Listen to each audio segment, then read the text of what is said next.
আসসালামু আলাইকুম প্রিয় ফুটবল ফ্রেন্ডস। বর্তমানে ফুটবল পাড়ায় অর্থাৎ সোশ্যাল মিডিয়ায় গুঞ্জন এবং গুজবে ভরে গেছে।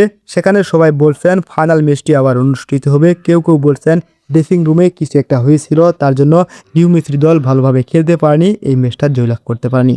তবে আমি দীর্ঘ 48 ঘন্টা অ্যানালাইজ করে বিভিন্ন প্রুফ এবং প্রমাণ নিয়ে আপনাদের সামনে হাজির হয়েছি। আশা করি সম্পূর্ণ ভিডিও জুড়ে থাকবেন এবং এই বিষয়গুলো বোঝার চেষ্টা করবেন। ফুটবল প্রেমী বন্ধুরা, তার আগে আপনাদের জানা দরকার একজন ফুটবল বিশ্লেষকের কাজ প্রেডিকশন করা নয়, আমদাজ করা নয়। তাদের কাজ হলো প্রতিটা বিষয় ব্যাখ্যা বিশ্লেষণ করে অ্যানালাইজ করে আপনাদের সামনে তুলে ধরা। এখানে ড্রেসিং রুমে প্লেয়ারদের মন খারাপ করার বেশ কিছু কারণের মধ্যে অন্যতম কারণ হতে পারে মেসি আর খেলবেন না, সেটা সবাই জানতেন। জানার পরে তাদের মন খারাপ হয়ে গেল আর মেসি তাদেরকে উপদেশ দিলেন যা হবার সেটা হয়েছে। এখন চিন্তা বাদ দাও, ম্যাচটা কিভাবে ভালো করা যায় সেদিকে মনোযোগ দাও। প্লেয়ারদের মাঝে মন মালিন্য হতে পারে, সেখানে কোচ এবং ক্যাপ্টেনের মাঝে বোঝাপড়ার অভাব হয়েছিল। প্লেয়াররা কোন স্টাইলে খেলবে এবং ফরমেশন কেমন হবে, লো ব্লকে যাবে নাকি সুপার মিড ব্লকে খেলবে, এই নানান বিষয় নিয়ে ক্যাপ্টেন এবং কোচের মধ্যে যে একটা মন মালিন্য তৈরি হয়েছিল সেটা প্লেয়াররা বোঝার চেষ্টা করেনি। আর তার জন্য মেসি হয়তোবা প্লেয়ারদের বলেছিলেন যা হয়েছে ভুলে যাও। এছাড়াও ইংল্যান্ড ম্যাচে জয়ের পর আর্জেন্টিনার প্লেয়াররা যেভাবে সেলিব্রেশন করেছিলেন তার জন্য একটা নিষেধাজ্ঞা এসেছে কিংবা একটা প্রেশার এসেছে প্লেয়ারদের উপর। এই বিষয়ে মন খারাপ হতে পারে, ম্যাচটি হারার ভয় হতে পারে যে দলে সকল প্লেয়ার ইনজুরি মুক্ত ছিলেন না। বেশ কিছু প্লেয়ার ইনজুরি নিয়েই এই বিশ্বকাপটি খেলতে এসেছেন এবং ইনজুরির একটা প্রভাব ছিল।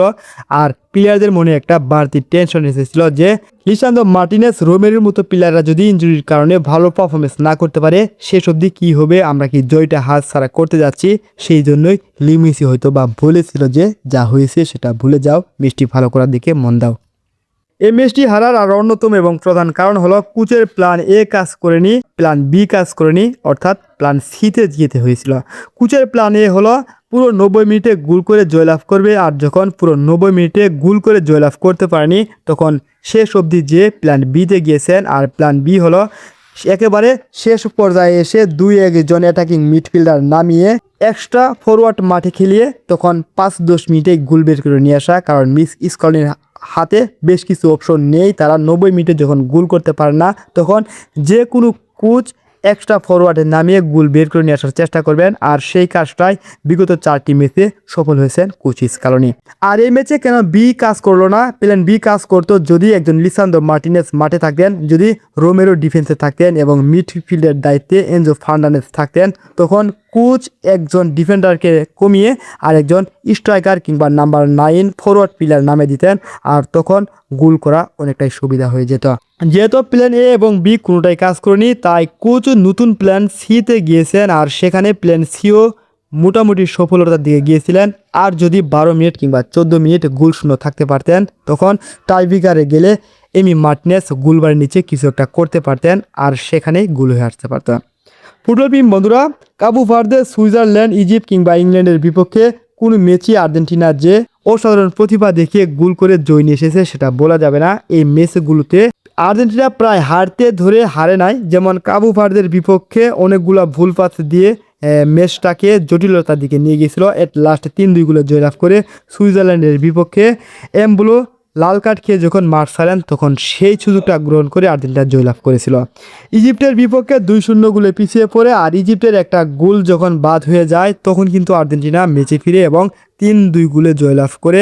আর এই ম্যাচে বেশ কিছু কাউন্টার অ্যাটাক, ভুল পাস, মিস পাস দিয়ে খেলছিল। অর্থাৎ এই বিষয়গুলো ব্যাখ্যা বিশ্লেষণ করেছি, ভিডিও আছে আপনি দেখতে পারেন। বিগত আর্জেন্টিনার শক্তির জায়গা কিংবা সামর্থ্যের জায়গাগুলো আপনাদের সামনে তুলে ধরেছি। যেহেতু আর্জেন্টিনা পুরো 90 মিনিট খেলে গোল করতে পারছেন না, সেও তো শেষে বারে একজন লাউতারো মার্টিনেজ, একজন হুলিয়ান আলভারেজ এবং লিও মেসিকে একসাথে খেলিয়ে গোল বের করার চেষ্টা করেন আর সেভাবেই সফল হয়ে এসেছেন। কিন্তু এই ম্যাচে যেহেতু 2জন ডিফেন্ডার, একজন মিডফিল্ডার, গুরুত্বপূর্ণ প্লেয়াররা যখন মাঠে ছিলেন না তখন কোচ রিস্ক নিয়ে লাউতারো মার্টিনেজকে গেম টাইম দেননি আর লাউতারো মার্টিনেজের পরিবর্তে আর একজন ডিফেন্ডার অর্থাৎ সেনেসিকে মাঠে নামিয়েছেন। এই যে কারণগুলো, লাউতারোকে কেন সুযোগ দিলেন না, প্লেয়ারদের কেন মন খারাপ হলো, আশা করি বুঝতে পারছেন। এই কারণগুলো হতে পারে, এগুলো যদি না হয় আপনারটাও হতে পারে, আমি মানছি, কিন্তু কোনো প্রমাণ ছাড়া, কোনো এভিডেন্স ছাড়া কারো কথায় বিশ্বাস করা ঠিক হবে না। একবার বলেছি আপনি লিখে নেন, বিশ্বকাপের মতো একটা মঞ্চ, সেখানে বিতর্ক, সেখানে ভুল ত্রুটি হতে পারে, কিন্তু যে বিশ্বকাপ একবার হয়ে গেছে সেটা আবার রিপিট করে ম্যাচ পরিচালনা করা কখনোই সম্ভব হবে না এবং সম্ভব নয়। ধন্যবাদ সবাইকে। আসসালামু আলাইকুম।